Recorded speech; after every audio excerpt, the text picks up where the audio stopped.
আমার রাসূলের বয়স যখন 17 বছর, রাসূল চিন্তা করলেন এই মক্কার মানুষগুলো বড় নির্যাতিত, নিষ্পেষিত, শ্রমিকের কোনো অধিকার নাই, মেয়েদের কোনো অধিকার নাই, মানুষগুলো নির্যাতিত, নিষ্পেষিত। এই নিষ্পেষিত মানুষগুলোকে অধিকার বুঝিয়ে দেওয়ার জন্য রাসূল 17 বছর বয়সে একটা সংগঠন প্রতিষ্ঠা করলেন, একটা ক্লাব প্রতিষ্ঠা করলেন। ক্লাবটার নাম দেওয়া হলো হিলফুল ফুজুল। কথা বলেন ঠিক কিনা? তাহলে 17 বছর বয়সে রাসূল একটা ক্লাব করলেন, সংগঠন করলেন। সংগঠনটার নাম দিলেন হিলফুল ফুজুল। সংগঠনের লক্ষ্য উদ্দেশ্য হচ্ছে মক্কার জমিন থেকে অনাচার, পাপাচার, বেবিচার, কাদাচার সব দূর করা। কথা বলেন ঠিক কিনা? আজকে আমাদের প্রশ্ন করতে চাই, দিনাজপুর জেলার চিরিবন্দরের ভাইরা, আমাদেরও রাস্তার মোড়ে মোড়ে ক্লাব আছে না নাই? আস্তে করে বলেন, আছে না নাই? এই ক্লাবের যারা সদস্য হয় এদেরও বয়স হলো 17 থেকে 25। কথা বলেন। তাহলে রাসূলও 17 থেকে 25 বছরে ক্লাব গঠন করেছে। রাসূলের ক্লাবের উদ্দেশ্য ছিল সমাজ থেকে অন্যায় দূর করা, আর আমাদের ক্লাবের উদ্দেশ্য হচ্ছে বিজয় দিবসের নামে নর্তকী এনে নাচানো। কথা বলেন ঠিক কিনা? কথা কি ভুল বললাম না ঠিক বলেছি? আমি বলেছি বাস্তবের সঙ্গে মিলাবো, আপনারা মিলিয়ে নেবেন। একটাও যদি মিলাতে না পারি যাওয়ার সময় ধরবেন, হুজুর আজাদি, এটা তো মিলাই দিতে পারেন নাই। কথা বলেন ঠিক কিনা? তাহলে 17 বছর বয়সে রাসূল ক্লাব গঠন করেছে। আমাদের দেশের ছেলেরাও ক্লাব গঠন করে। রাসূলের সংগঠনের উদ্দেশ্য ছিল সমাজ থেকে অন্যায় দূর করা, আর আমাদের ছেলেদের লক্ষ্য উদ্দেশ্য হচ্ছে বিজয় দিবসের নামে নর্তকী নাচানো। কথা বলেন ঠিক কিনা? এই নর্তকীর নাচ আপনাদের চিড়ির বন্দরে মনে হয় না? আস্তে করে বলেন, হয় কি না? এই তো আজকের রাত ভাই, ডিগ ডিগ ডিগ ডিগ শুরু হয়ে যাবে। 31শে ডিসেম্বর পর্যন্ত যারা দেশকে স্বাধীন করেছে এদের কব্বরে থাকতে দিবে না। কথা বলেন ঠিক কিনা? এই যে স্বাধীন বাংলাদেশ গড়ার জন্য 1971 সালে যে শহীদ ভাইয়েরা আমাদের জীবন দিয়ে একটা স্বাধীন বাংলা উপহার দিলেন, এই নর্তকী নাচানোর জন্য। কথা বলেন, এই নর্তকী নাচানোর জন্য। আজকে বাড়িতে গিয়ে 144 জারি করে দিব। ও আমার কলজার টুকরা সন্তান, তুমি যে ক্লাবে আছো আমার বাধা নাই। তোমার ক্লাবের লক্ষ্য উদ্দেশ্য হবে সমাজের মানুষ, অবহেলিত মানুষগুলোকে তাদের অধিকার ফিরিয়ে দেওয়া। কিন্তু তোমার ক্লাবের লক্ষ্য উদ্দেশ্য যদি হয় বিজয় দিবসের নামে নর্তকী নাচানো, তাহলে 144 আমার বাড়িতে তোমার স্থান হবে না। কথা বলেন ঠিক কিনা? যারা এই শহীদদের কবরে গজব পাঠায়, আমরা তাদের জানাই দিতে চাই, এই বৈষম্যের বাংলাদেশে 24-এর গণঅভ্যুত্থানে শহীদদের কবরে সবের বদলে আর পাপ পৌঁছাতে আমরা দিব না। কথা বলেন ঠিক কিনা? কি হবে? আরো জোরে কি হবে? কাকু নাই তো কি হয়েছে? আমরা তো আছি। কথা বলেন ঠিক কিনা? অনেক দিন থেকে এই খেলা হবে, ডায়লগ চলে না। আজকে আমার পুরা 1 ঘন্টায় শুধু খেলা হবে ইনশাআল্লাহ। আমি যখন বলবো কি হবে, আপনারা শুধু সহযোগিতা বলবেন। কি করে কি হবে? আরো জোরে, জোরসে বলো, লিল্লাহে তাকবীর। রাসূল 17 বছর বয়সে একটা ক্লাব গঠন করলেন। ক্লাবের লক্ষ্য উদ্দেশ্য হলো সমাজ থেকে অন্যায়, জুলুম, অনাচার দূর করা। রাসূল 17 বছর থেকে নবুয়তের 40 বছর পর্যন্ত এই ক্লাব দিয়া সমাজ থেকে অন্যায়, জুলুম, অনাচার, বেবিচার, কাদাচার দূর করতে পারলেন না। 25 বছর বয়সে রাসূল হলেন, রাসূল বিবাহ করলেন।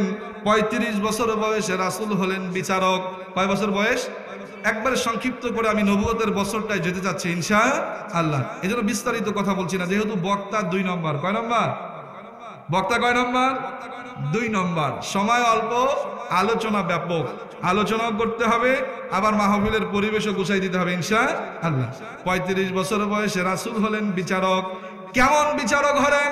35 বছর বয়সে কাবা পুনর্গঠন করার জন্য, পুনর্নির্মাণ করার জন্য একটা কমিটি গঠন করা হলো যে কাবা ঘরটা পুনর্নির্মাণ করা দরকার। এই পুনর্নির্মাণ যারা করছিল তারা মক্কার মুশরিকগণ এক জায়গায় হয়ে একত্রিত হয়ে মিটিং এর ভিতরে সিদ্ধান্ত গ্রহণ করলো, আমরা এই কাবা ঘরটা পুনর্নির্মাণ করব, কিন্তু শর্ত হলো একটা, এই কাবা পুনর্নির্মাণে কেউ অবৈধ সম্পদ দান করতে পারবো না। বলেন না সুবহানাল্লাহ। আজ থেকে 1500 বছর আগে রাসূল নবুয়ত প্রাপ্ত হওয়ার আগে মক্কার মুশরিকরা বুঝলো মসজিদের সভাপতি, সেক্রেটারি এবং মসজিদে হারাম টাকা দেওয়া যায় না। কথা বলেন, কিন্তু আজকে লক্ষ্য করে দেখেন আমাদের মসজিদগুলোর সভাপতি বেশিরভাগটা বেনামাজি আর ঘুষখোর। কথা বলেন ঠিক কিনা? আজ থেকে 1500 বছর আগে মুশরিকরা বুঝলো যে কাবা পুনর্নির্মাণে অবৈধ কোনো সম্পদ দেওয়া যাবে না, কিন্তু দক্ষ জনক হলেও সত্য 92% মুসলমানের দেশে আমরা বুঝি না। যার যত অবৈধ ইনকাম সে তত বেশি মসজিদ মাদ্রাসার সভাপতি। কথা বলেন ঠিক কিনা? মসজিদের চেয়ারে বসে ওর টাকার গরমে রক্তচক্ষুর গরমে ইমাম সাহেব হক কথাও বলতে পারে নাই। কথা বলেন ঠিক কিনা? খাস করে এই 17টা বছর ধরে এরা বেশি জ্বালাইছে। কথা বলেন ঠিক কিনা? যখন এই কোরআনের হক কথা মসজিদের খতিব সাহেব বলেছে তখনই তারা আটকিয়ে ফেলেছে। কথা বলেন ঠিক কিনা? এই কুলাঙ্গার গুলোর প্রধান শাস্তি একই জন্যই হয়েছে যে এরা কোরআন ও ইসলামের সঙ্গে বেশি বেয়াদবি করেছে। কথা বলেন ঠিক কিনা? নাম বলতে ভয় করি না। আপনাদের সদরের যে উপজেলা চেয়ারম্যান ছিল এমদাদ, এ একটা কুলাঙ্গার। কথা বলেন ঠিক কিনা? এ আমার মাহফিলে বোদাগাড়ির বাজারে আমি মাহফিল করে নেমে আমার মাইক্রো সহ আমার ভিডিও ম্যান সহ প্রায় 2 ঘন্টা আটকিয়ে রেখেছিল শুধু কোরআনের কথা বলার কারণে। কথা বলেন ঠিক কিনা? আমি সেদিন এমদাদ সাহেবকে বলেছিলাম, এমদাদ সাহেব উনি তখন ইউনিয়ন চেয়ারম্যান, কি চেয়ারম্যান, তারপরে উপজেলা চেয়ারম্যান হয়েছে। আমি তাকে বলেছি আজকে একজন আলেমকে আপনি যে কষ্ট দিলেন, আল্লাহর কসম আমাকে যে কষ্ট দিয়েছেন এই কষ্টর ফয়সালা আল্লাহর জমিনে একদিন হবেই হবে। কথা বলেন ঠিক কিনা? যারা আলেমদের সঙ্গে বেয়াদবি করেন, কোরআনের সঙ্গে বেয়াদবি করেছে, পৃথিবীর শুরু লগ্ন থেকে আজ পর্যন্ত এই স্বৈরশাসক হাসিনা সহ কেউ পার পায় নাই। কথা বলেন ঠিক কিনা? আল্লাহ ছাড় দেয় ছেড়ে ছাড়বো না বন্ধু, তাদেরকে ছাড়বো না যারা দেশটাকে তাবেদার করছে যে কল্পনা। কথা বলে ছাড়বো না বন্ধু, তাদেরকে ছাড়বো না যারা দেশটাকে তাবেদার করছে যে কল্পনা। যারা ধর্ষণে সেঞ্চুরি করে পুলিশ দিয়ে মানুষ মারে, যারা ধর্ষণে সেঞ্চুরি করে পুলিশ দিয়ে মানুষ মারে, ধর্ম নিরপেক্ষ করে তাদেরকে ছাড়বো না। কথা বলেন ঠিক কিনা? যারা ক্ষমতারই জন্য সাজে দিন দরদি সুফি, কুকুরগুলোর মাথায় পড়ায় জান্নাতি ওই টুপি, যারা দিনী শিক্ষা বন্ধ করে মাদ্রাসা দেয় তালা, আলেমদেরকে বন্দি করে দিছে ভীষণ জ্বালা। কথা বলেন ঠিক কিনা? যারা দিনী শিক্ষা বন্ধ করে মাদ্রাসা দেয় তালা, আলেমদেরকে বন্দি করে দেয় যে ভীষণ জ্বালা। যারা নিজের দলের কর্মী মেরে দোষ চাপায় অপরের ঘাড়ে, যারা নিজের দলের কর্মী মেরে দোষ চাপায় অপরের ঘাড়ে, কথায় কথায় মিথ্যা বলছে তাদেরকে ছাড়বো না। এ নরমাল ঠিক বললেন? কথা বলেন ঠিক কিনা? রাগ হচ্ছেন? রাসূল 35 বছর বয়সে হলেন বিচারক। কেমন বিচারক? কাবা যখন পুনর্নির্মাণ করা হলো, লম্বা কাহিনী সংক্ষিপ্ত করে বলছি। কাবা পুনর্নির্মাণ হয়ে গেল, হওয়ার পর হাজরে আসওয়াদ পাথরটা কে বসাবেন এ নিয়ে মারামারি। দল তো রাসূলের সময় কম ছিল না বেশি, 14 দল 12 দল 18 দল। এই দলের নেতা কয় আমরা বসাবো, ওই দলের নেতা কয় আমরা বসাবো। এই নিয়ে যখন দাঙ্গা শুরু হলো তখন একজন বিচক্ষণ ব্যক্তি বলল, এই হাজরে আসওয়াদ পাথর বসাবে তিনি যিনি কালকে কাবার চত্বরে প্রথম প্রবেশ করবেন। বলেন না সুবহানাল্লাহ। পরের দিন কাবা চত্বরে যিনি প্রথম প্রবেশ করলেন তিনি হচ্ছেন বিশ্ব নবী, মানবতার নবী হযরত মুহাম্মদ মুস্তাফা। সকলে বলছি সাল্লাল্লাহু আলাইহি ওয়াসাল্লাম। রাসূল প্রথমে প্রবেশ করলেন, রাসূল হলেন বিচারক। এখন যত দল আছে সবাই বাঁকা চোখে তাকায় আছে। মুহাম্মদ আমার দলের বাইরে যদি কও অবস্থা খারাপ আছে, আর এক দলের নেতা কয় আমার বাইরে যদি বলো তাহলে অবস্থা খারাপ আছে। কথা বলেন ঠিক কিনা? যে অবস্থা আমাদের 17 বছর ছিল। আস্তে করে বলেন ঠিক কিনা? মুহাম্মদ কার নবী? আল্লাহর নবী। মুহাম্মদ সাল্লাল্লাহু আলাইহি ওয়াসাল্লাম বলছেন যে হাজরে আসওয়াদ পাথর বসার ফয়সালা হবে এমন একটা বিছানা নিয়ে আসেন। বিছানা নিয়ে আসা হলো, বিছানাটা এরকম করে বিছালেন। বিছানোর পরে আল্লাহর নবী, বিশ্ব নবী, মানবতার নবী, আমাদের নবী হাজরে আসওয়াদ পাথরটা এরকম বিছানার মাঝখানে বসালেন। বসার পর বলে 14 দলের নেতা আসো একজন, 20 দলীয় নেতা আসো একজন, অমুক দলের নেতা আসো একজন, এরকম করে যত দলের নেতা আছো একজন একজন করে আসো। সব দলের নেতাগুলো বিছানার চতুর্পাশে ধরলেন, ধরার পর হাজরে আসওয়াদ পাথর যেখানে বর্তমান বসা আছে সেখানে রাখলেন। আল্লাহ তার বন্ধুকে দিয়া হাজরে আসওয়াদ জায়গা মতো বসায়া দিলেন। বলেন না সুবহানাল্লাহ। এরকম দলের মারামারি আমাদের দেশে আছে না নাই? শহীদ মিনারে ফুল দিবার গেলে কয় ছাত্রলীগ আগে দিবে, যুবলীগ আগে দিবে, আওয়ামী লীগ আগে দিবে, কৃষক লীগ আগে দিবে। এরকম হয়েছে কিনা? এখন ফুল দেওয়ার মানুষ খুঁজে পাওয়া যায় না।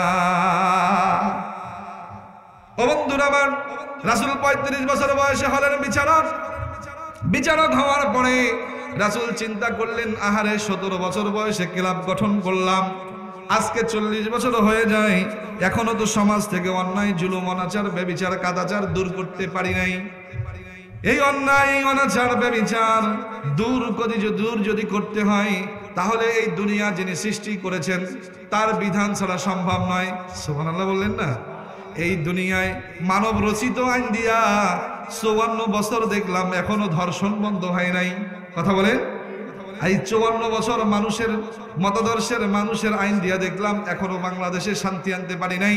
একবার দেখি না কোরআন দিয়া দেশটা চালাইলে কত সুন্দর চলে। কোরআন দিয়ে এই দেশটা গড়ুক আমরা সবাই চাই তো ইনশাআল্লাহ? কে কে চাই? দু হাত তুলে আল্লাহকে দেখাই। লিল্লাহে তাকবীর, নারায়ে তাকবীর।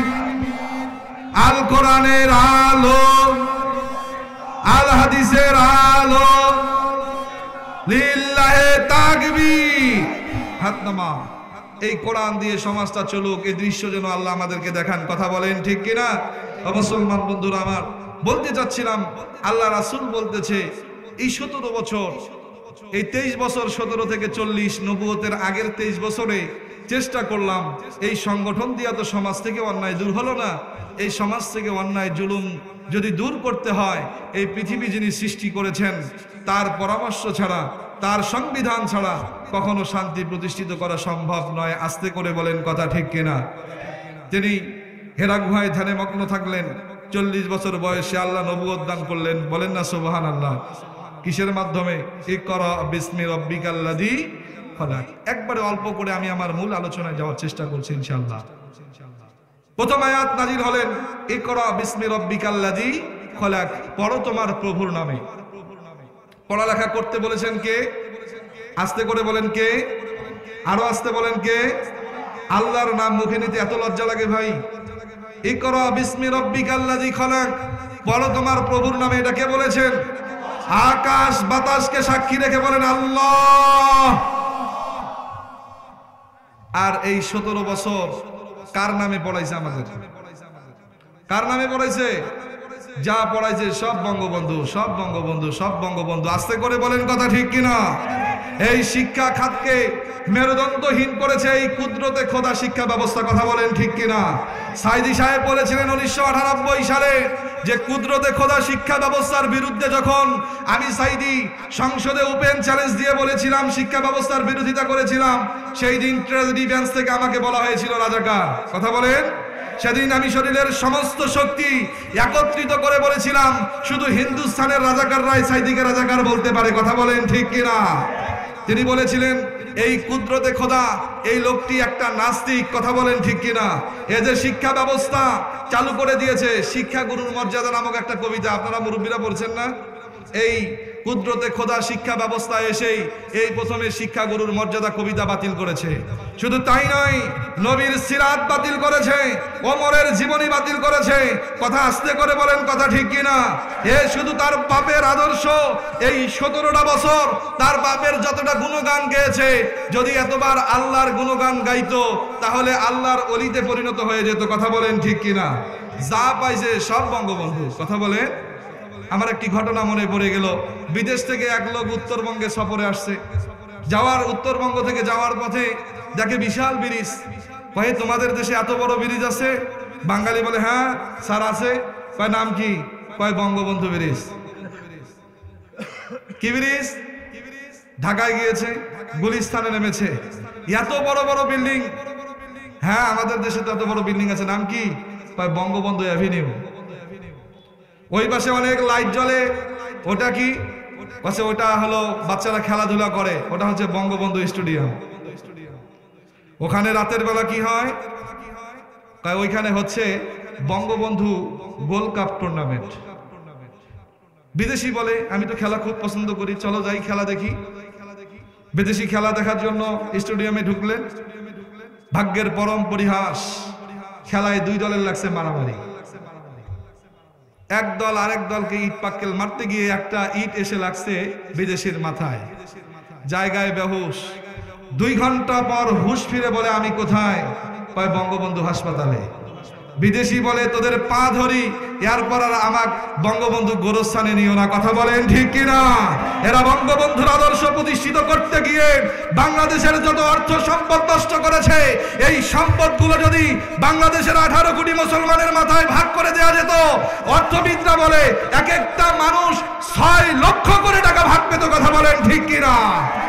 এ বঙ্গবন্ধুর নামে রাস্তার মোড়ে মোড়ে ভাস্কর্যের নামে মূর্তি বানিয়ে যত কোটি টাকা ব্যয় করেছে, অর্থবিদরা বলে এই অর্থগুলো যদি তাম 18 কোটি জনগণের মাথায় ভাগ করা যেত, তাহলে ভাগে পড়তো 6 লক্ষ টাকা। কথা বলেন ঠিক কিনা?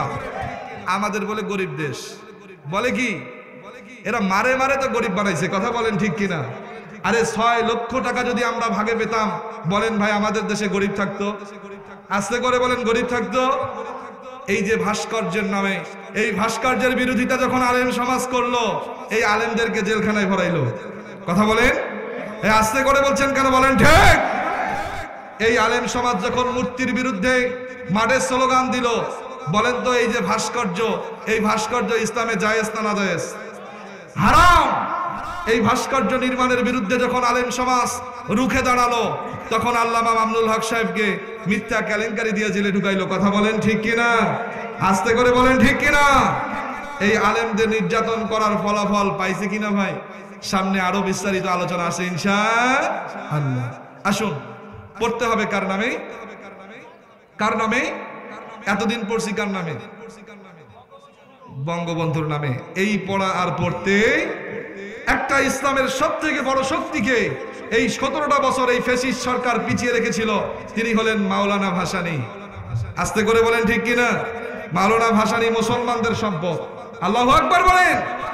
এই মুসলমানদের নাম শুনলে এই আওয়ামী লীগের গা জ্বলতো। কথা বলেন ঠিক কিনা?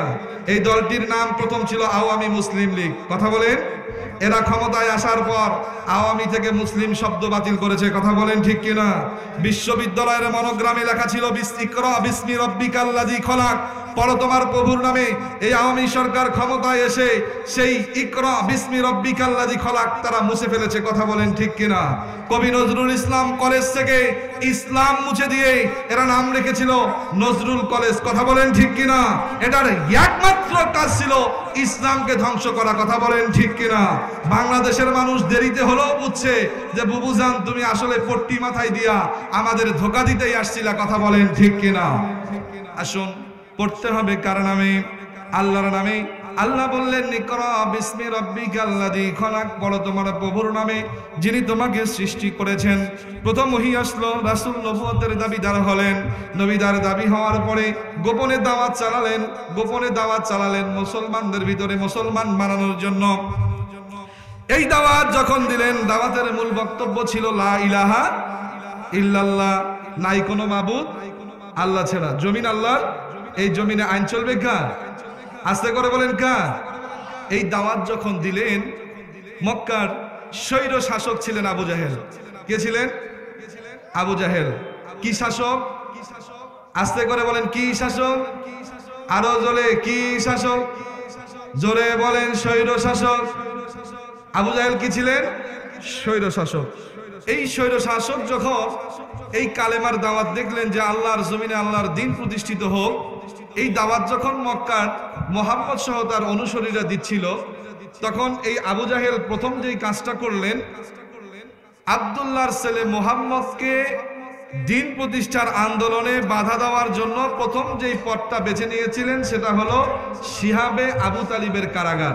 তাহলে স্বৈর শাসক যাতে দেশে ইসলাম প্রতিষ্ঠিত না হয়, মুহাম্মদের দিন প্রতিষ্ঠিত না হয়, সেই জন্য প্রথম যেই পদক্ষেপ নিয়েছিলেন, পদক্ষেপটার নাম কি? জেল। প্রথম পদক্ষেপের নাম কি? আস্তে করে বলেন কি? জেল। গত যে স্বৈরশাসক বিদায় নিয়েছে, বাংলাদেশের ইসলামী আন্দোলন যাতে প্রতিষ্ঠিত না হয়, তেনার প্রথম পদক্ষেপ ছিলেন জেল। কথা বলেন ঠিক কিনা? আস্তে করে বলেন ঠিক কিনা? ক্ষমতায় আসার পরে রাজাকারের তকমা দিয়া সর্বপ্রথম 2010 সালে কোরআনের পাখি আল্লামা সাইদিকে জেলখানায় বন্দী করেছেন। আস্তে করে বলেন ঠিক কিনা? আবু জাহেল মুহাম্মদের অনুসারী সহ যারা ছিলেন, দিন গ্রহণ করেছে, তাদেরকে জেলখানায় বন্দী করলেন। জেলখানাটার নাম কি? শিহাবে আবু তালিব।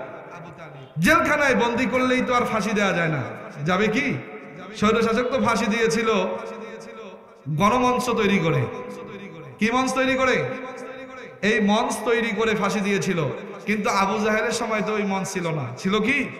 আবু জাহেল যখন শিহাবে আবু তালিবের কারাগারে আব্দুল্লাহর ছেলে মোহাম্মদ সহ তার অনুসারীদের জেলখানায় ঢুকালেন, ঢুকানোর পরে ইনি প্রথম যেটা চালু করলেন সেটা হচ্ছে ওদের খাবার দেওয়া বন্ধ। কি দেওয়া বন্ধ? খাবার বন্ধ। দ্বিতীয়, তাদের সঙ্গে বেচা কিনা বন্ধ। 3 নম্বরে তাদের সঙ্গে কথাবার্তা বলা বন্ধ। 4 নম্বরে তাদের মেয়েকে কেউ বিবাহ করবে না। 5 নম্বর, তাদের ছেলের সঙ্গেও কোনো মেয়ের বিবাহ দেওয়া যাবে। বলেন তো, ইনি মানবতার পক্ষের সরকার না মানবতা বিরোধী সরকার? আস্তে করে বলেন, পক্ষের না বিপক্ষের? মানবতা বিরোধী সরকার। এখন শিহাবে আবি তালিবের কারাগারে বন্দী রেখে তো আর ফাঁসি দেওয়া যায় না। ফাঁসি দেওয়ার জন্য 25 জন বিচারক নিয়োগ দেওয়া হলো। কয়জন? 25 জন বিচারক নিয়োগ দেওয়া হলো। আব্দুল্লাহর ছেলে মোহাম্মদ সহ তার অনুসারী যারা শিহাবে আবু তালিবের কারাগারে জেলখানায় বন্দী রয়েছে, তাদেরকে বৈচারিক হত্যা করার জন্য 25 জন বিচারক নিয়োগ দেওয়া হলো। এই বিচারকেরা প্রথমে যেটা বললেন, আমরা একটু কারাগারটা পরিদর্শন করব, কারাগারটা দেখব। 25 জন বিচারক সহ রাষ্ট্রপতি আবু জাহেল 26 জন জেলখানা পরিদর্শন করার জন্য গেলেন। দুনিয়ার জমিনের জেলখানায় যদি কোনো অফিসার জেলখানা পরিদর্শনের জন্য যায়, তাহলে ওই দিন জেলখানায় ভালো খাবার দেওয়া হয়। কিন্তু রাষ্ট্রপতি স্বৈরশাসক আবু জাহেলের নেতৃত্বে যখন 26 জনের একটা বিচারক যখন জেলখানা পরিদর্শন করতে যেদিন গিয়েছে, সেই দিনও জেলখানায় তেমন ভালো খাবারের ব্যবস্থা ছিল না। 25 জন বিচারক সহ নেতা আবু জাহেল যখন জেলখানা পরিদর্শন করার জন্য গেলেন, যাওয়ার পর পরিদর্শন করে আসবেন, ঠিক সেই সময় গভীর মনোযোগ লাগান। দূরে তাকিয়ে দেখে আবু জাহেল একজন বৃদ্ধ মহিলা কাঁধে খাবার নিয়ে আসতেছে। আবু জাহেল সহ 25 জন বিচারক দাঁড়িয়ে গেলেন। বৃদ্ধ মহিলা সামনে আসলেন। আবু জাহেল জিজ্ঞেস করলেন, তোমার কাঁধে কি? বৃদ্ধ মহিলা জবাব দিল, আমার কাঁধে খাবার। কোথায় নিয়ে যাচ্ছ? বৃদ্ধ মহিলা বলে, আজকে দীর্ঘদিন ধরে আব্দুল্লাহর ছেলে মোহাম্মদ জেলখানায় বন্দী, তাদের যা খাবার ছিল সব খাবার শেষ হয়ে গেছে। বাবলা গাছের পাতাগুলো ছিঁড়ে ছিঁড়ে খেয়েছে, তাও শেষ হয়ে গেছে। বাবলা গাছের কাটা খেয়েছে, তাও শেষ হয়ে গেছে। ছালগুলো খেয়েছে, তাও শেষ হয়েছে। আমি এই দুঃখ অন্তরে রাখতে পারি নাই, এই জন্য জেলখানার কয়েদিদের জন্য কিছু খাবার নিয়ে যাচ্ছি। বলেন না আল্লাহু আকবার। এই দেশেও গত 17 বছর ধরে যারা জেলখানায় বন্দী রয়েছে, তাদের বাড়িতে কিছু সুদী ভাইয়েরা খাবার পাঠিয়েছে। সুবহানাল্লাহ বলবেন না? তাহলে ওই সময়ও ভালো মানুষ ছিল, এখনো আছে। আবু জাহেল রাষ্ট্রপতি রেগে গেলেন। রেগে যাওয়ার পর বলেন, ও মহিলা, তুমি কি জানো না আমি 144 ধারা জারি করেছি? আব্দুল্লাহর ছেলে মোহাম্মদের সঙ্গে কথা বলা যাবে না, লেনদেন করা যাবে না, খাবার বিনিময় করা যাবে না, তাদের ছেলের সঙ্গে মেয়ের বিবাহ দেওয়া যাবে না, মেয়ের সঙ্গে ছেলের বিবাহ দেওয়া যাবে না। তারপরেও তুমি খাবার নিয়ে এসেছো কেন? বৃদ্ধ মহিলা সাধারণ কোনো মহিলা নয়। মুফাসসিরগণ বলেন, ওই মহিলা হলেন খাদিজাতুল কুবরার আপন ফুফু। বলেন না সুবহানাল্লাহ। বৃদ্ধ মহিলার উপর রেগে গেলেন আবু জাহেল। 25 জন বিচারকের সামনে খাবারে 1 লাথি মারলেন। নাউজুবিল্লাহ বলবেন না? 1 লাথি মারলেন। খাবারগুলো 10 হাত দূরে গিয়ে পড়লেন। আজ থেকে এই তো 3-4 মাস আগে, এই 17 বছর যত ইসলামী আন্দোলনের কর্মীদের ধরা হয়েছে, আলেম ওলামাদের জেলখানায় ধরা হয়েছে, এরা খাবার বসেছে অনেক জায়গায়, খাবার প্লেটে লাথি মেরেও এই জালিম শৈরা শাসকরা ইসলামী আন্দোলনের কর্মীদের জেলখানায় নিয়ে গেছে। কথা বলেন ঠিক কিনা? তাহলে আবু জাহেল আর এরা, আস্তে করে বলেন, যারা বলে নাই তারা ওই তরিকার লোক। আবু জাহেল আর এরা, আবার বলেন, আবু জাহেল আর এরা কি হবে? কি হবে? আসুন সামনে বাড়ি। আবু জাহেল 1 লাথি মারলেন, খাবারগুলো 10 হাত দূরে গিয়ে পড়ল। বিচারকরা দেখেছে কিনা? দেখছে কিনা? বিচারকরা ডাক দিয়া বলে, রাষ্ট্রপতি আবু জাহেল, তুমিও ভালো করে জানো, আমিও ভালো করে জানি, আমরা বিচারকরাও সব ভালো করে জানি যে আব্দুল্লাহর ছেলে মুহাম্মদের কোনো অপরাধ নাই, নিরপরাধ। সুবহানাল্লাহ বলবেন না? তারপরেও একটাই অপরাধ তাই সে শুধু আল্লাহর জমিনে আল্লাহর দিন প্রতিষ্ঠার আন্দোলন করেছে, শুধু এই অপরাধেই তাকে আমরা জেলখানায় রেখেছি। আজকের আগেও ওই 17 বছর বিচারকেরাও জানতো আল্লামার কোনো অপরাধ ছিল না, আল্লামার একটাই অপরাধ, কোরআনের কথা বলা। বলেন ঠিক কিনা? 17 জন, এই 25 জন বিচারক বলে, ও রাষ্ট্রপতি আবু জাহেল, আমরা এতদিন জানতাম আপনি মানবতার পক্ষের সরকার, কিন্তু আজকে জানলাম আপনি খাবারটাতে লাথি মারলেন, খাবারটা খাইতে দিলেন না। আজকে আমরা 25 জন বিচারক নিজের চোখে দেখলাম আপনি মানবতার পক্ষের সরকার নয়, আসলে আপনি মানবতা বিরোধী সরকার। বলেন না সুবহানাল্লাহ? আমরা মুহাম্মদকে জেলে ঢুকাইছি, আমরা বাইর করব। সুবহানাল্লাহ বললেন না? আরো আসতে বলেন সুবহানাল্লাহ। জেলে ঢুকাইছে বিচারকরা। আজ থেকেও 17 বছর আগে আমরা দেখেছি আল্লামা যে বিনা অপরাধী, আল্লামার যে কোনো অপরাধ নাই, এই কথা একজন বিধর্মী বিচারক বলেছিলেন। নাম কি? সিনহা। বিচারকের নাম কি? এসকে সিনহা। সে বলেছিল আল্লামা দেলোয়ার হোসেন সাইদি নির্দোষ। সুবহানাল্লাহ বলবেন না? বলার অপরাধে তাকে ক্যান্সারের টিকিট দিয়া বিদেশের মাটিতে পাঠায়া দিয়েছে। কথা বলেন ঠিক কিনা? এগুলোর বিচার এখন হবে কি হবে না? খেলা কি হবে? আসিতেছে কি হবে? আসেন না বলাবেন? লিল্লাহে তাকবীর। 25 জন বিচারক ডাক দিয়া বলে, নেতা আবু জাহেল, এতদিন জানতাম তুমি মানবতার পক্ষের সরকার, কিন্তু আজকে বুঝলাম তুমি মানবতা বিরোধী সরকার। এতদিন আমরাও জেনেছিলাম শেখের বেটি মানবতার পক্ষের সরকার, কিন্তু যখন সিলেটে বন্যা হলো, এই শেখের বেটি মাটিতে গেলেন না, কোনো গাড়িতে গেলেন না, লঞ্চ, এইরকম করে দেখে দেখে মানবতা বুঝালেন। কথা বলেন ঠিক কিনা? শুধু তাই নয়, 24-এর অভ্যুত্থানে যখন শত শত হাজার হাজার ছাত্র পুলিশের গুলিতে নিহত হলো, এটা দেখে তার কান্না হলো না, সে মেট্রো রেলের পাশে গিয়ে কান্না করলো। কথা বলেন ঠিক কিনা? এ জাতি ওই দিনেই বুঝে নিয়েছে শেখের বেটি মানবতার পক্ষের সরকার নয়, শেখের বেটি হলো মানবতা বিরোধী সরকার। আস্তে করে বললেন ঠিক, জোরে বলেন ঠিক। রাগ করছেন? শেষ করে দিব? চলবে? কি হবে? কি হবে? 25 জন বিচারক বললেন, আবু জাহেল, আমরা জানতাম আপনি মানবতার পক্ষের সরকার, কিন্তু আজকে বুঝলাম আপনি মানবতা বিরোধী সরকার। আমরা যেমন জেলখানায় ঢুকাইছি তেমন ছাড়াইতেও পারি। সুবহানাল্লাহ। আমরা শুধু ছাড়াবই না, এই 25 জন বিচারক আব্দুল্লাহর ছেলে মুহাম্মদের হাতে হাত রেখে কালিমা গ্রহণ করে মুসলমান হয়ে যাব। ঝামেলা বাড়লো না কমলো? আবু জাহেল মুখটা বাঁকা করে ডক্টর ইউনূসকে, এই শেখের বেটি, পদ্মা থেকে টুপ করে ফেলাই দিতে চেয়েছিল। কথা বলেন ঠিক কিনা? যেদিন ডক্টর ইউনূস এই দেশের প্রধান উপদেষ্টার শপথ করতেছিলেন, আমার বর্তমান রাষ্ট্রপতি কাকুর মুখের দিক কেউ তাকিয়েছিলেন? শেখ হাসিনাকে যেদিন শপথ করিয়েছিলেন, আমার রাষ্ট্রপতি কাকু খুব খুশি ছিলেন, কিন্তু ডক্টর ইউনূসকে যেদিন শপথ করাচ্ছিলেন তার মনটা বেজায় খারাপ ছিল। কথা বলেন ঠিক কিনা? সেই টুপ করে যাওয়া মানুষটা, মামলার কাঠগড়ায় দাঁড়িয়ে থাকা মানুষটা যখন মুক্ত হয়েছে, শেখ হাসিনা ভয়ে দেশে আছে না পালিয়ে গিয়েছে? আস্তে করে বলেন, আছে না পালিয়ে গিয়েছে? ওগো শেখ হাসিনা তুমি হারনি, পালিয়ে গেছো তুমি এটাই জানি। কথা বলেন, ওগো শেখ হাসিনা তুমি হারনি, পালিয়ে গেছো তুমি এটাই জানি। দেশটাকে চুষে খেলে 16টি বছর, আল্লামা সাঈদী পায়নি কদর। আস্তে করে বলেন, দেশটাকে চুষে খেলে 16টি বছর, ডক্টর ইউনূস পায়নি কদর।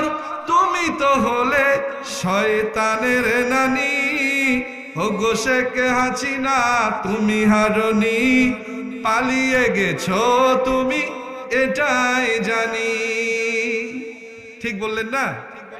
আরো আস্তে করে বলেন, এই ভারত পাশেই কিন্তু শোনা পাবে। আরো আস্তে করে বলেন, ঠিক কিনা?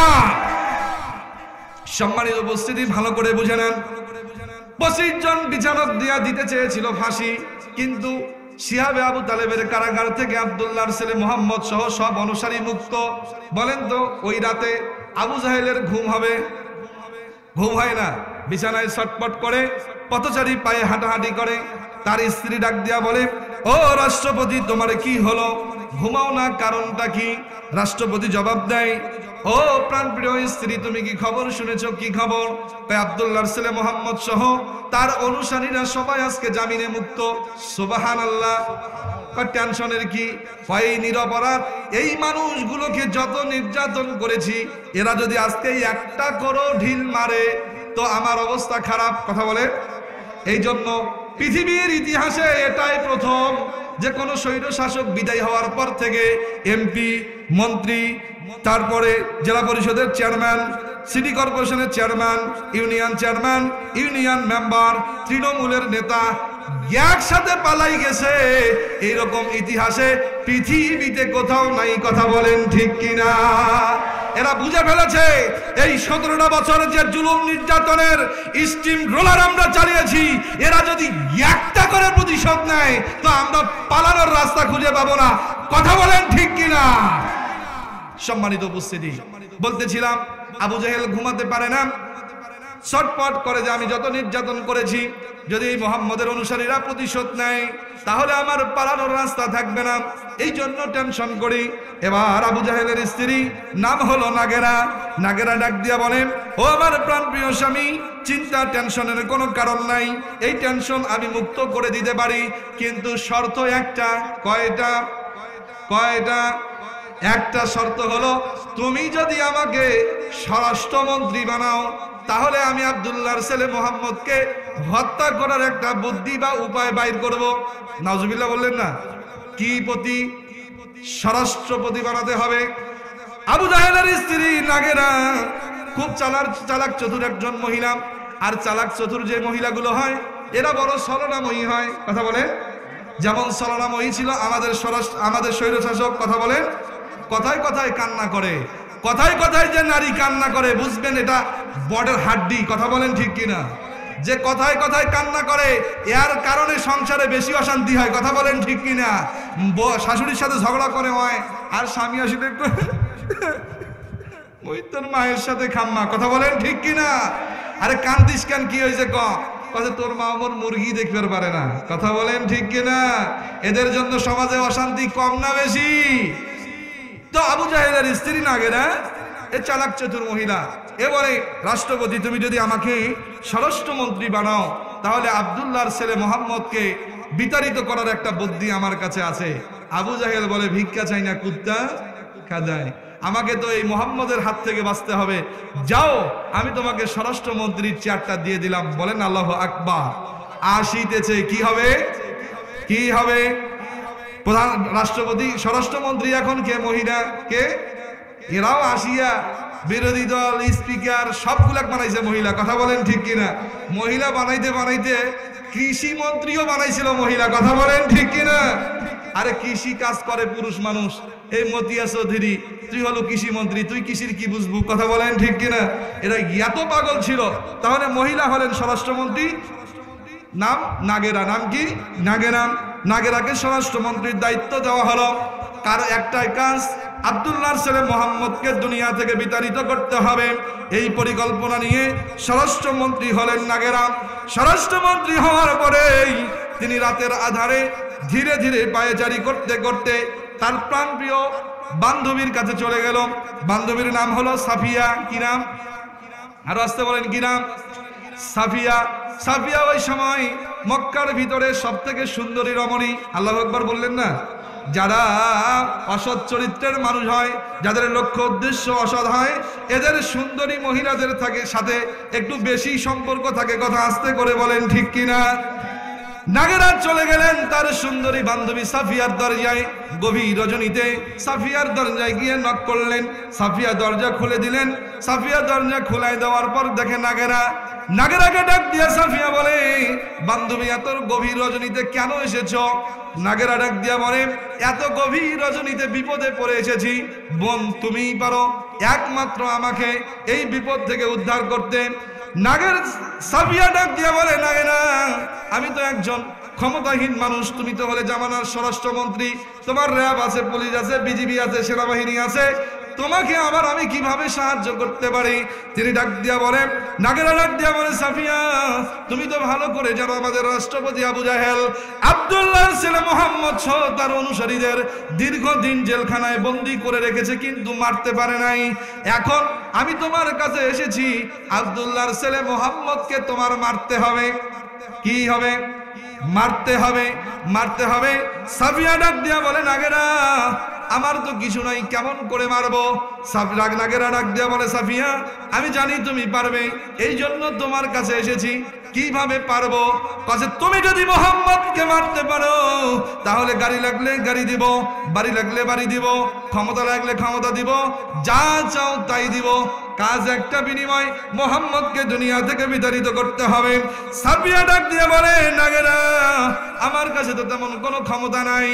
নাগেরা ডাক দিয়ে বলে, সাফিয়া ক্ষমতা একটা আছে, সেই ক্ষমতা হলো তোমাকে বর্তমান যিনি ভালোবাসে তিনি হলেন রোকানা। রোকানা এমন একজন ব্যক্তি, মুহাদ্দিসগণ বলেন রোকানা সকালবেলা আধা মণ চালের রুটি, দুপুরবেলা আধা মণ চালের রুটি, রাতের বেলা আধা মণ চালের রুটি। কয় মণ? সারাদিন যিনি 1.5 মণ চালের আটার রুটি খায়। আল্লাহু আকবার বললেন না? যে তোমাকে নাগেরা ভালোবাসে, সে মক্কার ওই সময় সব থেকে বড় যোদ্ধা। সাফিয়া ডাক দিয়া বলে, নাগেরা রোকানা আমাকে ভালোবাসে, কিন্তু আমি তো তাকে ভালোবাসি না, আমি তো তাকে রিজেক্টেড করে দিয়েছি। এরকম ভালোবাসা আছে না নাই? ওয়ান সাইড লাভ আছে না নাই?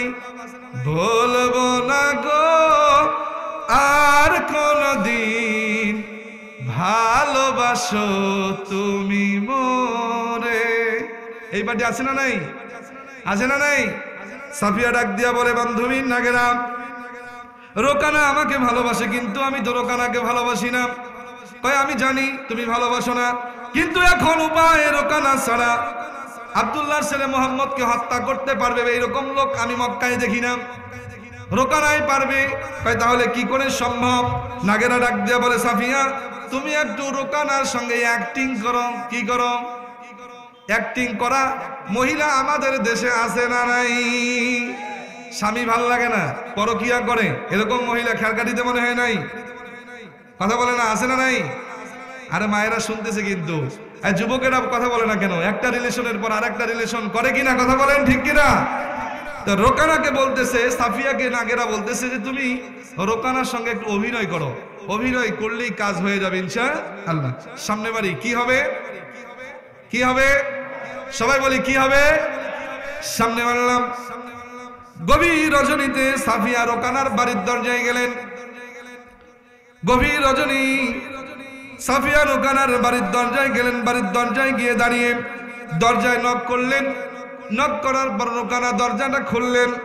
খোলার পর যেই মানুষের পিছনে 5 বছর ধরে ঘোরে, যে মানুষ ভালোবাসা দেয় না, সেই মানুষ যদি বাড়ির দরজায় দাঁড়িয়ে থাকে, বলেন তো রোকানা অবাক হবে কিনা?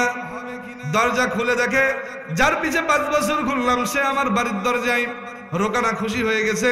খুশি হয়ে জিজ্ঞেস করে, সাফিয়া কি দরকার? এত গভীর রজনীতে তুমি এসেছো কেন? আমাকে জানাইলেই তো আমি যেতাম।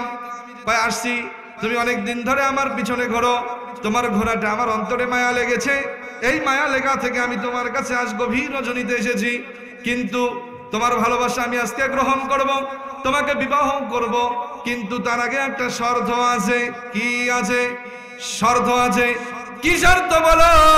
তুমি যা শর্ত দিবা সব শর্ত মানতে রাজি আছি। সাফিয়া ডাক দিয়া বলে, অনেকগুলো শর্ত দিব না, একটা শর্ত। শর্তটা হলো আব্দুল্লাহর ছেলে মুহাম্মদকে হত্যা করতে হবে। চিৎকার করে বলেন নাউজুবিল্লাহ। রোকানা ডাক দিয়া বলে, সাফিয়া, আমার চোখে মক্কার ভিতরে যদি কোনো ভালো মানুষ থাকে তাহলে একজন আছে, সেটা হলো মুহাম্মদ। সুবহানাল্লাহ বললেন না? এই মানুষটাকে কেমন করে হত্যা করব? সাফিয়া ডাক দিয়া বলে, যদি তুমি হত্যা করতে না পারো তাহলে গেলাম। তাহলে কি? গেলাম, ভালোবাসা আর হবে না, আমি চলে গেলাম।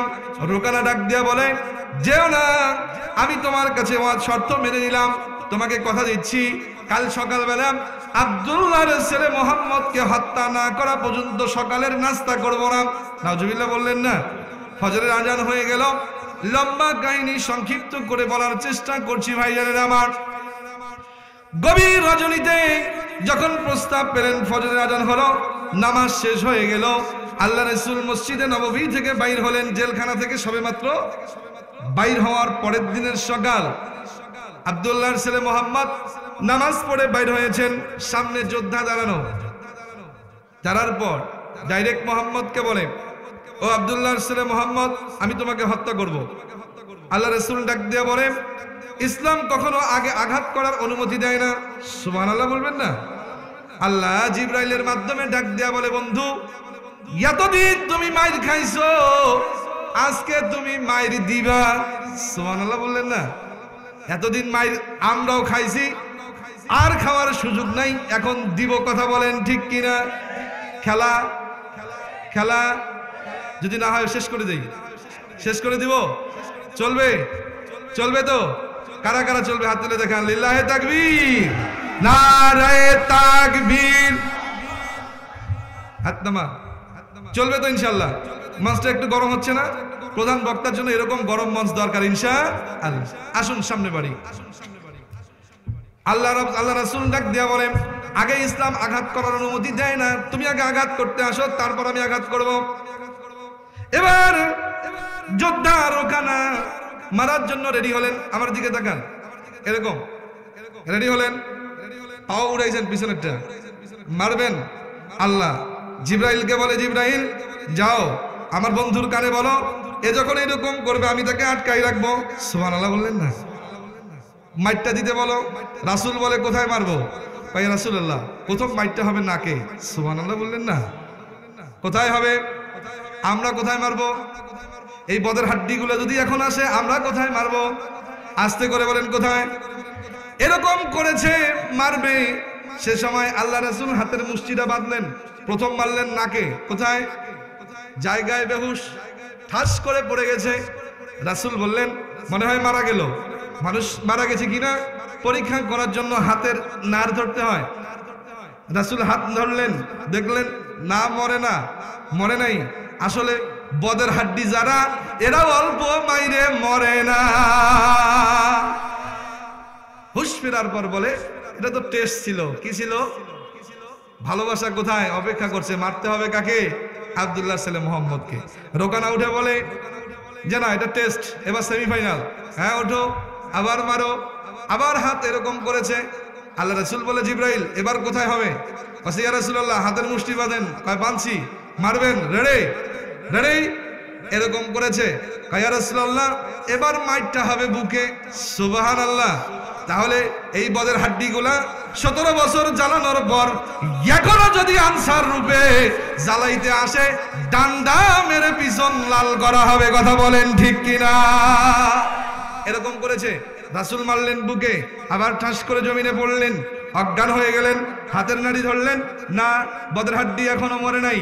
আবার হুঁশ ফিরলেন, বলার পর বলে, এটা ছিল সেমিফাইনাল, যদি এবার না পারি সাফিয়াকেও হারাবো, জীবনও হারাবো। কথা বলেন ঠিক কিনা? এবার বলে, ইয়া রাসূলুল্লাহ আব্দুল্লাহর ছেলে মুহাম্মদ, এবার হবে ফাইনাল। কি খেলা? কি খেলা? খেলা হবে। কি হবে? ফাইনাল খেলা দেখতে রাজি আছেন না নাই? কারা কারা রাজি আছেন হাত তোলেন। লিল্লাহে তাকবীর, রাগ হচ্ছেন নাকি ভাই? বলে চলবে? আমার খুব মহব্বতের মানুষ, চলবে তো ইনশাল্লাহ? আসুন, ভালো লাগতেছে তো ইনশাল্লাহ? এবার আসুন, ফাইনাল খেলা। আবার রুকানা মারার জন্য দাঁড়ালেন, হাত এরকম করেছে। এবার রাসূল বলে, জিবরাইল, নাকে মারলাম, বুকে মারলাম, এবার মারবো কোথায়? রাসূলুল্লাহ, আপনি রেডি থাকেন, সুবহানাল্লাহ বলবেন না? আবার এরকম করেছে, ইয়া রাসূলুল্লাহ, এবার মাইর হবে, আখিরি মাইর। কি মাইর? যেটা 5 আগস্ট দেখাইছি। কি মাইর? আখিরি মাইর। কি মাইর? 5 আগস্টে কোথাও ভাঙচুর করার লাগে নাই, লিল্লাহে তাকবীর, আল্লাহু আকবার স্লোগান দিয়া হাসিনা বিমানে করে পালাইছে, রান্না করা ভাতও খাইতে পারে নাই। আল্লাহর মাইর, সীমানার মাইর। 17 বছর যিনি ক্ষমতায় ছিলেন, কোন বিরোধী শক্তি কথা বলতে পারে নাই। সময়ের ব্যবধানে 45 মিনিটও সময় পায় নাই। এ ঠিক আসতে বলে কাজ, জোরে বলেন ঠিক। রাগ করছেন? চলবে? এবার আসুন, মারার জন্য রেডি হয়েছে। রাসূলকে ডাক দিয়ে বলে, জিবরাইল, এবার নাকে হবে না, বুকে হবে না, হাত দুইটা লাগান, এক হাত দিয়ে হবে না। সুবহানাল্লাহ বললেন না? কয়বার 2টা হাত লাগাবেন, এরকম করে ভেসে আছে, আপনি কোমরটা ধরবেন, ধরে আকাশের দিকে উঠাবেন, এক আছাড় মারবেন, হাত উপরে উঠলো।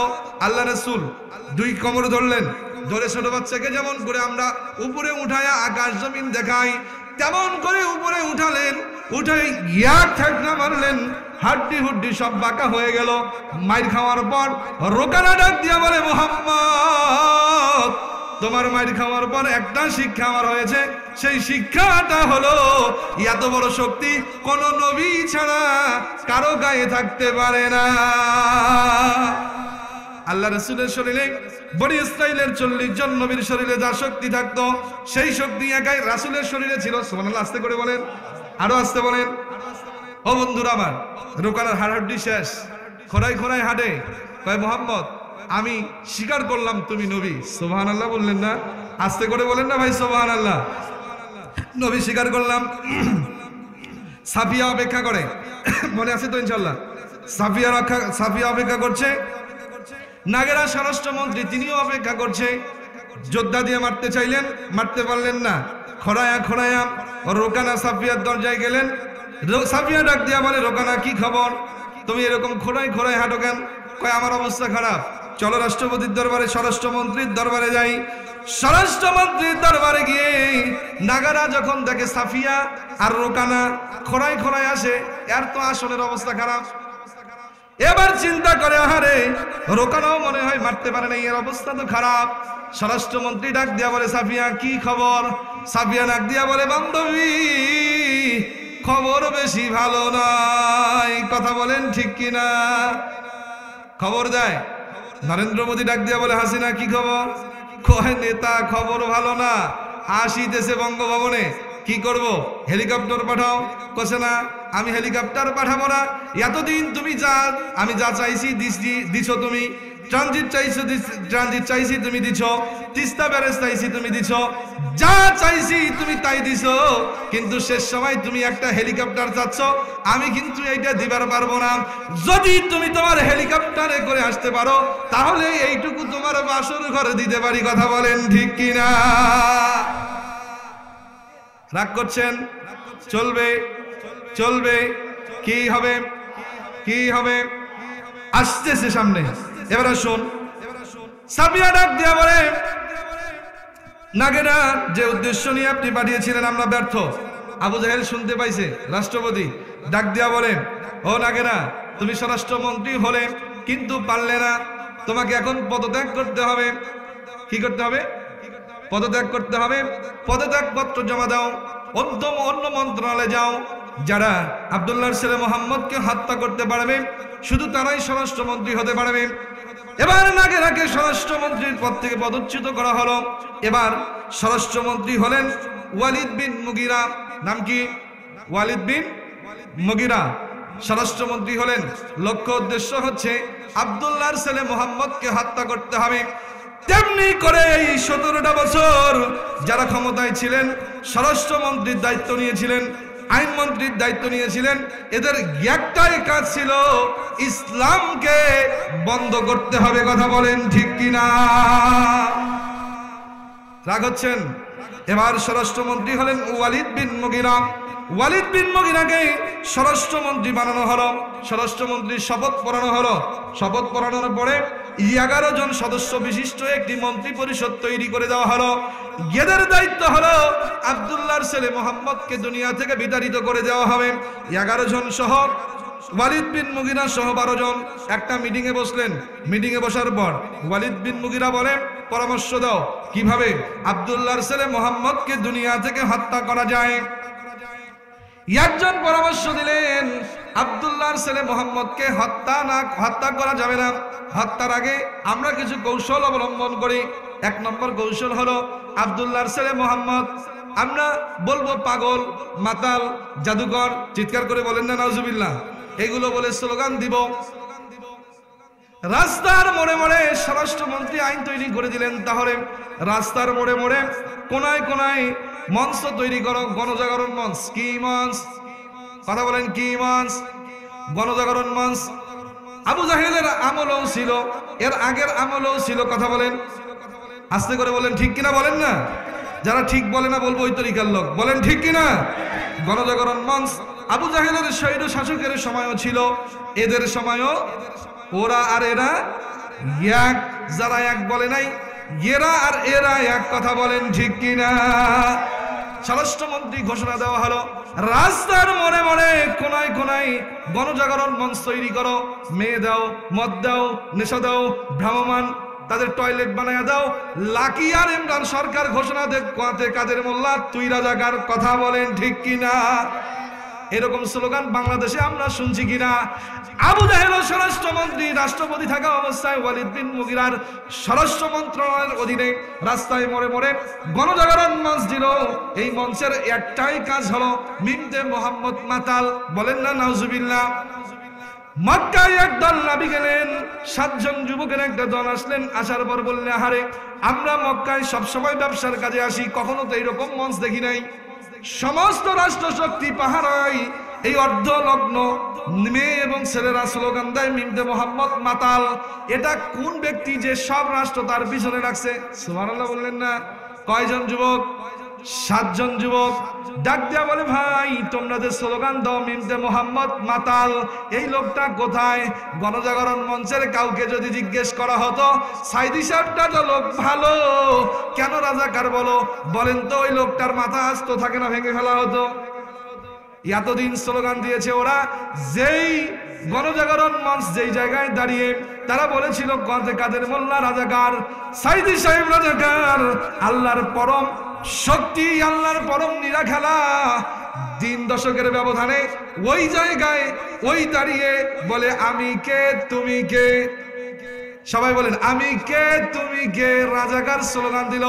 কে বলেছে? স্বৈরাচার। আল্লাহ বলেন,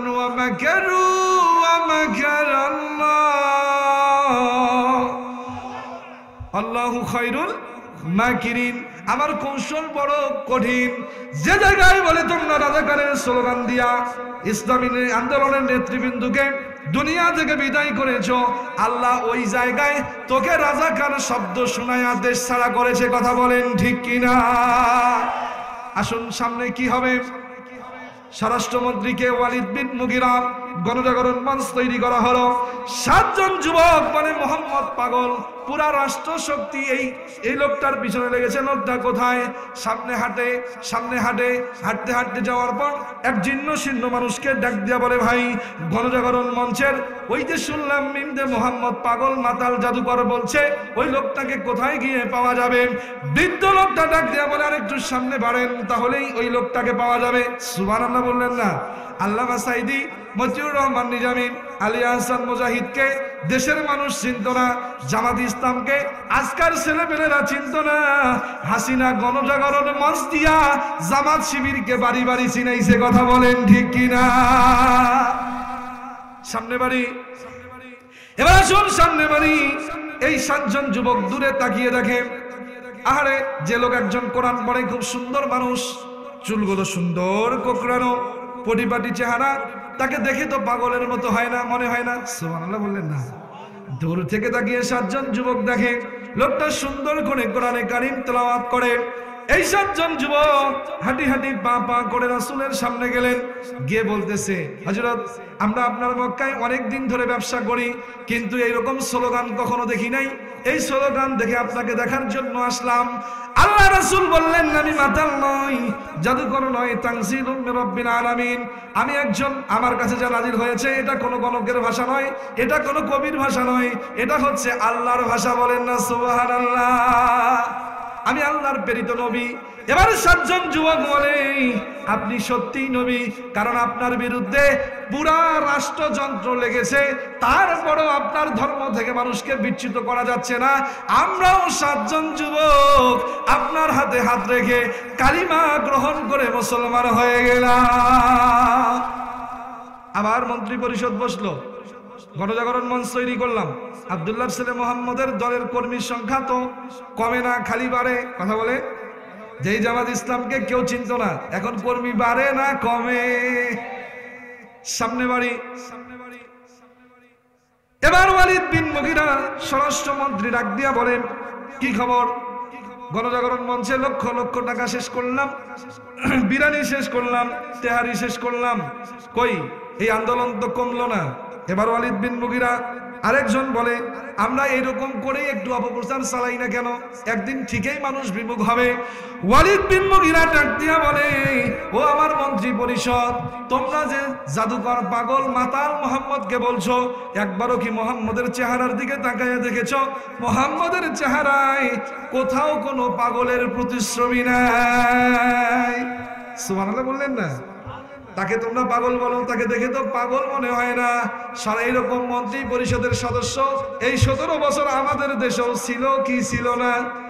এমন পাগল ছিল, এরা বলে জামাত শিবির হেফাজত মিলা 6 তলা ভবন ঝাঁকি দিয়া ফেলাইয়া দিছে। এরকম দেশ আমরা দেখছি কিনা? কথা বলেন, দেখছি কিনা? মন্ত্রী পরিষদ যার চেহারায় পাগলের কোনো প্রতিচ্ছবি নাই, তাকে বলে পাগল। ওয়ালিদ বিন মুগিরা বলে, না, এই অপপ্রচার চালিয়ে কখনো মুহাম্মদের আন্দোলন বন্ধ করা যাবে না।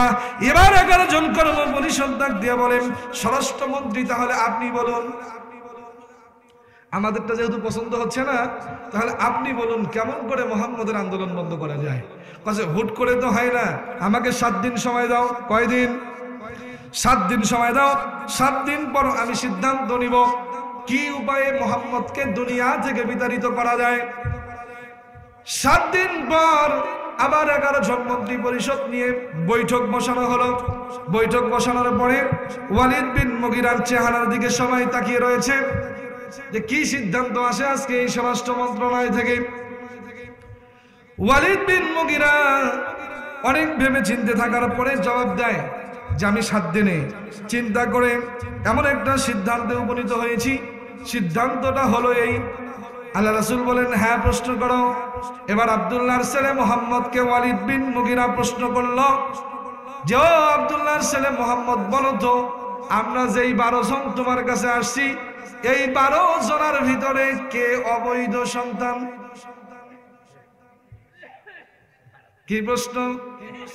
যেই 12 জনের ভিতরে অবৈধ সন্তান কে? বলেন তো, সন্তান যদি জারোয়া হয়, জারজ হয়, অবৈধ হয়, তাহলে এটা সবার আগে জানে কে? মা। মা ছাড়া তো অবৈধর কথা কেউ বলতে পারবে না। আমার রাসূল কি কারো কানে কারো দেয়ালে কান লাগাই রাখে? প্রশ্ন করলেন, এরকম অবৈধ সন্তান কাকে বলে? যেটা বিয়ের আগে বাচ্চা হয় তাকে কি বলে? অবৈধ সন্তান। অবৈধ সন্তান বলে আমাদের দেশে অবৈধ সরকার আমরা দেখেছি। কথা বলেন ঠিক কিনা? 14 নির্বাচনে নির্বাচন ছাড়া 154 জন সংসদ সদস্য হয়েছিল। কথা বলেন ঠিক কিনা? বিবাহ, একটা বাচ্চা বৈধ হতে গেলে প্রথম ঘটকের দরকার আছে না নাই? ঘটকের পর ছেলে মেয়ে দেখা দেখি হবে, মৌলবি দ্বারা বিয়ে পড়াইতে হবে। কথা বলেন, বিবাহর পর বাসর ঘর হওয়ার পর যেই সন্তানটা আসবে সেটা বৈধ সন্তান। কথা বলেন ঠিক কিনা? বৈধ সরকার হতে গেলে একটা নির্বাচন কমিশন লাগবে। এই নির্বাচন কমিশনের আন্ডারে সকল রাজনৈতিক দলের অংশগ্রহণ লাগবে। এই অংশগ্রহণের পর জাতির জনগণ সবাই তার মতাদর্শের মানুষকে ভোট দিবে। ভোট দেওয়ার পর যে এমপি নির্বাচিত হবে সে হবে বৈধ এমপি। কথা বলেন ঠিক কিনা? আর নির্বাচন কমিশন ছাড়া, সকল দলের উপস্থিতি ছাড়া, জনগণের ভোট ছাড়া যারা এমপি মন্ত্রী সরকার গঠন হয় এরা জাউরা সরকার। কথা বলেন ঠিক কিনা? ভাষাটা কঠিন হয়ে গেল। কথা বলেন। জাউরা বললে রাগ বেশি হয়, জাউরা বললে কি হয়? আর অবৈধ বললে খুশি হয়। এমন জাতি আমরা, বাঘের বাচ্চা বললে খুশি হই আর শুয়োরের বাচ্চা বললে রাগ হই। কথা বলেন। এক চাচাকে যদি বলেন তোর যে সাহস রে, তুই বাঘের বাচ্চা, মহা খুশি। আর যদি বলেন তুই শুয়োরের বাচ্চা, কি কলু রে, জোতা খুলে মার। কথা বলেন। প্রশ্ন করতে চাই, দিনাজপুর জেলার মানুষেরা বলেন তো, বাঘ আর শুয়োর দুইটাই পশু। কথা বলেন। দুইটাই কি? বাঘের বাচ্চা বললে খুশি হয়, শুয়োরের বাচ্চা বললে বাজার হয়। অবৈধ সরকার বললে এরা কিছু মনে করতো না। কিন্তু আমার জীবনে যত জায়গায় জারজ সরকার বলেছি, তত জায়গার মাহফিল থেকে আমি ফিরে আসতে পারি নাই। কথা বলেন ঠিক কিনা? 2019 সালে আমাকে জয়পুরহাট জেলার জামালগঞ্জে নিষিদ্ধ করেছিল।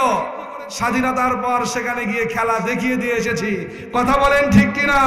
জমিন আল্লাহ, এই জমিনে নিষিদ্ধ করার একমাত্র মালিক হলো এই জমিনের মালিক যিনি। কথা বলেন ঠিক কিনা? জমিনের মালিক যদি চায় আমি নিষিদ্ধ নয়, কারণ বাপের ক্ষমতা নাই আমাকে নিষিদ্ধ করার। কথা বলেন ঠিক কিনা? আমরা চেয়েছিলাম পদত্যাগ। কি চেয়েছিলাম? আল্লাহ কয় রে বান্দা 17 বছর, কয় বছর? আমি আর জুলুমগুলা লিস্টি করতে করতে পদত্যাগ দেখলে মনে হচ্ছে যে আর শাস্তিটা কম হচ্ছে। আমি লিখে রেখেছি দেশ ত্যাগ। বলেন না সুবহানাল্লাহ। চেয়েছিলাম অধিকার, হয়ে গেলাম সরকার। কথা বলেন ঠিক কিনা?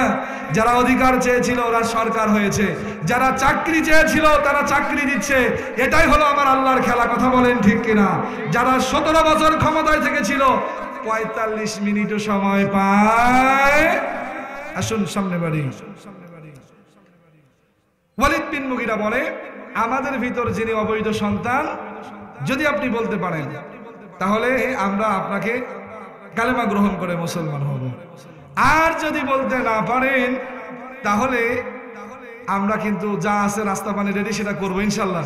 এটা শুনতে রাজি আছি তো সবাই ইনশাল্লাহ? ওয়ালিদ বিন মুগিরার সঙ্গে রাসূলের কি কাহিনী হলো এটা জানা দরকার আছে না নাই? কারা কারা জানবেন দুহাত তুলে আল্লাহকে দেখেন তো ভাই। লিল্লাহে তাকবীর, নারে তাকবীর।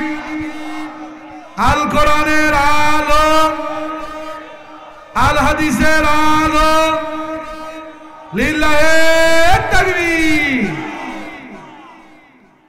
এই তো স্বাধীনতার পর 54 বছর আমরা দেশটাকে চালাইলাম মানব রচিত সংবিধান দ্বারা। কথা বলেন ঠিক কিনা? সমাজ থেকে এখনো অন্যায়, জুলুম, অনাচার, ব্যভিচার দূর করতে পারি নাই। আমরা এই কোরআন কেন্দ্রিক একটি সমাজ চাই তো ইনশাল্লাহ? আল্লাহর জমিনে আল্লাহর দ্বীন প্রতিষ্ঠিত হওয়া, এই আন্দোলন করা সুন্নত না ফরজ? আস্তে করে বলেন, আস্তে করে বলেন। কেমন ফরজ? নামাজ দৈনিক 5 ওয়াক্ত যেমন ফরজ, রোজা বছরে 1 মাস যেমন ফরজ, হজ মালদারের উপর যেমন ফরজ, যাকাত নিসাব পরিমাণ অর্থের মালিক হলে যেমন ফরজ, ঠিক সেই রকম ফরজ হচ্ছে ইসলামী আন্দোলন করা। বলেন না সুবহানাল্লাহ। আল্লাহর জমিনে আল্লাহর দ্বীন প্রতিষ্ঠিত হোক। এই আন্দোলনে যারা শরীক হয় না, যাদের মন চায় না, এই আন্দোলন যারা করে না, এই অবস্থায় যদি কেউ মারা যায়, ওলামা হযরত বসে আছেন, ভুল গেলে আমাকে ধরবেন, এই অবস্থায় যদি কেউ মারা যায়, রাসূল বললেন তার মৃত্যুটা যেন জাহিলিয়াতের মৃত্যু হলো। এই ইসলামী আন্দোলনের বিরোধিতা আমরা করেছি। আমি ইসলামে কোনো দল নাই, এরকম মৌলবি আছে না নাই? কথা বলেন, এরকম মৌলবি আছে না নাই? আলোচনার শুরুতে আমি বলেছিলাম আমাদের আগের নবীর দলের সংখ্যা ছিল কয়টা? 72টা। কয়টা? আমাদের নবীর দলের সংখ্যা হবে কয়টা? 73টা। রাসূল বলে আমার উম্মতেরা 73টা দলে বিভক্ত থাকবে। কয়টা দলে? তাহলে যেই মৌলবি বলে আমার দল নাই, আমি কোনো দল করি না, ওর পিছনে নামাজ পড়া যায়? জান্নাত জাহান্নাম পড়ে। রাসূল বলছে আমার উম্মতের দল হবে কয়টা? 73টা। আর যে বলবে আমার দলে নাই, বুঝতে হবে ওটা মিষ্টি আলু। আস্তে করে বলেন, কথা ঠিক কিনা? দল প্রত্যেক মুসলমানকে করতে হবে। আসুন আল্লাহ রাসূল বললেন 73টা দলের একটা দল হবে কি জান্নাতি। এই একটা দলের কথা আল্লাহকে আমরা বললাম। আমি আলোচনা শেষ করব, আমি আটকাই রাখার বক্তা নয়, আমি আলোচনা আটকিয়ে রাখার মতো আজাদি নয়, শেষ হবে ইনশাল্লাহ। তার আগে ওইদিকে যে একটু আটকাই রেখে এসেছি শেষ করে দেই। ভাই আমাদের 9টার ভিতরে আমরা স্টেজ দেওয়ার নিয়ত আছে, আর 9টা বেজে গেছে, তো অল্প সময়ের ভিতর ভাই চলে আসবে ইনশাল্লাহ। ততক্ষণ থাকতে রাজি আছি তো ইনশাল্লাহ? লিল্লাহি তাকবীর। আসুন সামনে বাড়ি। তাহলে আল্লাহ রাসূলকে জিজ্ঞেস করলাম, আল্লাহ 73টা দল হবে, একটা দল হবে জান্নাতি, এই দলটা কি আসলে কোরআনে আছে? আল্লাহ কি এই দলের কথা বলেছে? এবার আল্লাহ রাসূল বললেন, হ্যাঁ, ওয়ালতাকুম মিনকুম উম্মাত ইয়াদউনা ইলাল খায়র ওয়া ইয়া'মুরুনা বিল মা'রুফ ওয়া ইয়ানহাউনা আনিল মুনকার। তোমাদের ভিতরে একটা দল থাকা দরকার, যেই দলের মানুষগুলো সৎ কাজে আদেশ করবে এবং অসৎ কাজের নিষেধ করবে। এই লোকগুলো ওঠে কে? মুরব্বি। আহা হা রে, কি ডায়লগ ভাই লোক। মুরব্বিরা বসেন বসেন বসেন। উঠতেছেন কেন? জরুরত, খুব চাপ। আরে বসলেন তো কেবল, আবার কিসের চাপ আসে এখন? কেবল তো খেলা হবে, তাতে উঠতেছেন কেন? উঠেন না ভাই, ডিস্টার্ব দিয়ে না আলোচনায়, বসে যান। তাহলে আল্লাহকে বললাম, আল্লাহ একটা দল থাকা কি আসলেই দরকার? আল্লাহ বললেন, হ্যাঁ, তোমাদের ভিতরে একটা দল থাকা দরকার, যেই দলটা সৎ কাজের আদেশ করবে এবং অসৎ কাজের নিষেধ করবে। এই দলটাকে যখন আমি ক্ষমতায় পাঠাবো, আল্লাযীনা ইম্মাক্কান্নাহুম ফিল আরদ, এই একটা দলের লোকদেরকে যখন আমি ক্ষমতা দিব, এরা যখন ক্ষমতা পাবে, আকামুস সালাত, এরা 1 নম্বর নামাজ কায়েম করবে। বলেন না সুবহানাল্লাহ। তাহলে ইসলামী দলগুলো যদি ক্ষমতায় যায়, 1 নম্বর বিল পাস করবে নামাজের। কিসের? নামাজের। ওরা হলো বড় নেতা। ওরা কি নেতা? বড় নেতা। আর মসজিদের ইমাম সাহেবরা হলো ছোট নেতা। ছোট নেতা নামাজ পড়ার কথা বলে, মুসল্লি নামাজ পড়েও না, কিছু করার নাই। কিন্তু ইমামাতুল কুবরা সংসদে যদি আইন পাস করে, 1 নম্বর বিল পাস করে, আজান হওয়ার পর নামাজ হবে, নামাজে যারা যাবে না তাদের পিছনে 10টা বেতের বাড়ি, 30,000 টাকা জরিমানা। বলেন তো, খেয়ারকাটির মসজিদটা ফাঁকা থাকবে না 4 তলা বানানো লাগবে? আস্তে করে বলেন। আপনার ঘরের যে সন্তানটাকে আপনি নামাজি বানাতে পারেন না, রাষ্ট্র ক্ষমতায় যদি ইসলাম চলে যায়, ইসলাম যদি রাষ্ট্র ক্ষমতায় চলে যায়, তাহলে নামাজের বিল পাস হলে আপনার ছেলে ওই সেনাবাহিনীর বেতের বাড়ির ভয়ে মসজিদে যাবে কিনা? দায়িত্ব ছিল ওদের, নিচে এরা পড়লে পরে, না পড়লে না পড়ে। যদি দায়িত্ব ওরা নিত, তাহলে আজান হওয়ার পর হিন্দুরাও বাইরে ঘুরে বেড়াতো না। কথা বলেন ঠিক কিনা? আমি তাদের নামাজে যাইতে বলছি না, কিন্তু তারাও বাইরে ঘুরে বেড়াতো না। এই জন্য রাষ্ট্র ক্ষমতায় ইসলাম থাকার দরকার আছে না নাই? এবার আসুন 2 নম্বর, যারা ক্ষমতায় যাবে, যদি সরকার দলে যদি কোরআনের কর্মীরা ক্ষমতায় যায়, কোরআন যদি সরকার হয়, তাহলে 2 নম্বর এরা ওয়াতুজ যাকাত, এরা 2 নম্বরে যাকাত প্রতিষ্ঠা করবে। কি প্রতিষ্ঠা করবে? যাকাত প্রতিষ্ঠা করবে। বলেন তো, বাংলাদেশের সব মালদারেরা যদি যাকাত দিত, যাকাত নেওয়ার লোক খুঁজে পাওয়া যেত নাকি? কথা বলেন। হাজী সাহেব হজ করবার যায়, সবাই জানে, কিন্তু হাজী সাহেবের যাকাত কেউ জানে না। কথা বলেন ঠিক কিনা? বলেন তো, হজ আগে না যাকাত আগে? হজ আগে না যাকাত আগে? বলেন তো, যত হাজী সাহেব হজে গিয়েছে, হজের অনুষ্ঠানটা যত ধুমধাম করেছে, তার যাকাত কি তত ধুমধাম হয়? এই গরিবের যাকাত মারি দিয়া যখন শয়তানক ঢেলায়, শয়তান কয়, রে তুই তো বড় শয়তান, তুই তো যাকাত মারি দিয়েছিস। কথা বলেন ঠিক কিনা? রাষ্ট্র ক্ষমতায় যদি কোরআন যায়, তাহলে রাষ্ট্র ক্ষমতা বলে 2 নম্বর কাজ করবে, এরা যাকাত আদায়ের ব্যবস্থা করবে। দায়িত্ব ছিল ওদের, দায়িত্ব নিছে এরা। কথা বলেন ঠিক কিনা? বাড়ি বাড়ি ব্যাগ নিয়ে ঘরে টোটো টোটো করি। কথা বলেন। দায়িত্ব, যাকাত কালেকশনের দায়িত্ব ছিল ওদের, দায়িত্ব নিছে এরা। এই জন্য কেউ দিলে দেয়, না দিলে ঝাড়ি মারে। কথা বলেন ঠিক কিনা? রাষ্ট্র ক্ষমতা যদি ইসলাম হয়, কোরআন হয়, মালদারেরা যাকাত দিবে, মসজিদগুলো সুন্দর হবে, মাদ্রাসাগুলো সুন্দর হবে। কোন মাদ্রাসার বাচ্চা বাড়ির দরজায় দরজায় ঘুরবে না, মৌলভী সাহেব বেতনের জন্য বসে থাকবে না, মৌলভী সাহেব বসে থাকি মাস গেলে 20,000 টাকা বেতন পাইবে। কথা বলেন ঠিক কিনা? এরা করে কি? মৌলভী সাহেবের বেতন দিছে, ৬,০০০ টাকা, এক মাসও বাড়ি যাবার পারবে না। কথা বলেন, এটা বদের হাড্ডি। যেই মাদ্রাসার কমিটি বলে হুজুর বেতন ৭,০০০, ছুটি নাই কিন্তু মাসে একদিন বাড়ি যাবার পারবেন, এরা বড় জালিম পৃথিবীর ভিতরে। কথা বলেন ঠিক কিনা? মৌলভী সাহেবের স্ত্রী আছে না নাই ভাই? বেতন দে ৭,০০০, ভাব দেখাস তুই আল্লাহ। কথা বলেন, ৭,০০০ টাকা বেতন দিয়ে বছরে যদি মাসে যদি একদিন ছুটি দেন, আল্লাহ না করুক হুজুর বাড়িতে গেছে, যা দেখলো ভাগ্যক্রমের বইয়ের শরীর খারাপ, ঠোঁট মুখ চাটতে চাটতে বাড়িতে আসবে, এই অভিশাপে কমিটির ১৪ গোষ্ঠীর বরকত কমে যাবে। কথা বলেন ঠিক কিনা? এই জন্য মাদ্রাসার কমিটির যারা আছি ভাই, আপনারা মনটা উজাড় করেন, মসজিদের মাদ্রাসার হুজুরদের ছুটি বাড়াইয়া দেন, বেতন বাড়াইয়া দেন। আলুর কেজি ৭৪ টাকা, আপনি বেতন দিচ্ছেন ৬,০০০। কথা বলেন ঠিক কিনা? এরকম শৃঙ্খু দেওয়ারি আছে না নাই? আবার ওয়াই করে কি জানেন, সারা জীবন ঘুষের টাকা কামাই করছে, কামাই করার পরে কোনো মতন হজ করে আইছে, আসার পরে এখন বলে কি হুজুর আজানের টাইম এখন আজান দেন নাই, বেতনটা হালাল করি খান। কথা বলেন ঠিক কিনা? আরে তুই যে সারা জীবন কামাই করলু বদের হাড্ডি হইলে কি? কথা বলেন ঠিক কিনা?